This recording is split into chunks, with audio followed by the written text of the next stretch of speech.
नमस्कार मंडळी, स्वागत आहे आपल्या यूट्यूब चॅनलवर तू ही रे माझा मित्र या मालिकेच्या पुढील भागात आपल्याला असं पाहायला मिळतं की अर्णव रागारागामध्ये ईश्वरीच्या घरी आलेला असतो। ईश्वरीला खूप धक्का बसलेला असतो कारण तिला माहीत असतं की अर्णव सर का आले आहेत म्हणून, कारण लावण्याला आणि त्यांना आपण कॅफेमध्ये एकत्र भेटवलं म्हणून ते रागारागामध्ये आलेले आहे।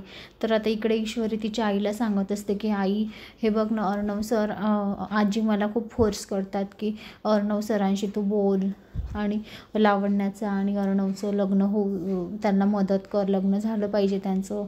तेव्हा आता आई म्हणते मग तू अर्णव सरांनी देखत म्हणजे त्यांना जे आवडतं ते कर ना, तू यामध्ये पडूच नको, उगाचच कशाला तू या गोष्टीमध्ये सगळ्यांमध्ये पडते आहे।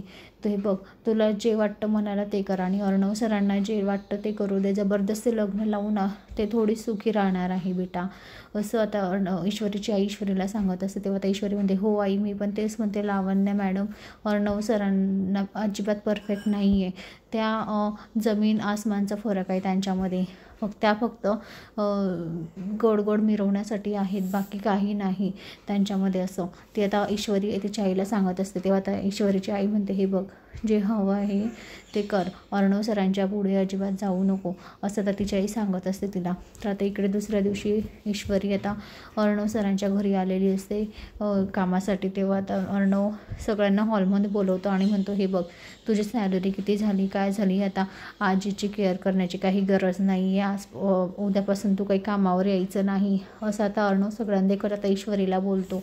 तर ईश्वरीला हे ऐकून खूप मोठा धक्का बसतो। तर मंडळी आता वल्लरीलाही खूप आनंद झालेला असतो कारण अर्णवने आता ईश्वरीला कामावरनं काढून टाकलेलं असतं। पण आता हे सगळं ईश्वरीला माहीत असतं की अर्णव सरांनी का काढलं आहे, कारण आजीच्या सांगण्यावरून ती अर्णव सरांना आणि अर्णवला आणि लावण्याला एकत्र भेटवत होती, त्यांना मदत करत होती, लावण्याची मदत करत होती। हे आता अर्णवला सहन झालेलं नसतं म्हणून अर्णवने हा निर्णय घेतलेला असतो। तर मंडळी पुढे आता ईश्वरी काय निर्णय घेईल आणि ईश्वरीसोबत आता आजी अंजली काय निर्णय घेतील हे आपल्याला येणाऱ्या पुढील भागात पाहायला मिळेल। मला तरी असं वाटतं की अर्णव ईश्वरीला काढणार नाही, तो फक्त बोललेला आहे पण काढणार नाही, आजी आणि अंजली तिला काढू देणार नाही। तर मंडळी येणाऱ्या पुढील भागात आपल्याला असं पाहायला मिळेल। अशाच मालिकेच्या नवनवीन अपडेटसाठी चॅनलला लाईक आणि सबस्क्राईब करा, शेअर करायला विसरू नका। धन्यवाद। प्लीज ज्यांनी चॅनलला सबस्क्राईब केलं नसेल तर प्लीज चॅनलला सबस्क्राईब करा। धन्यवाद।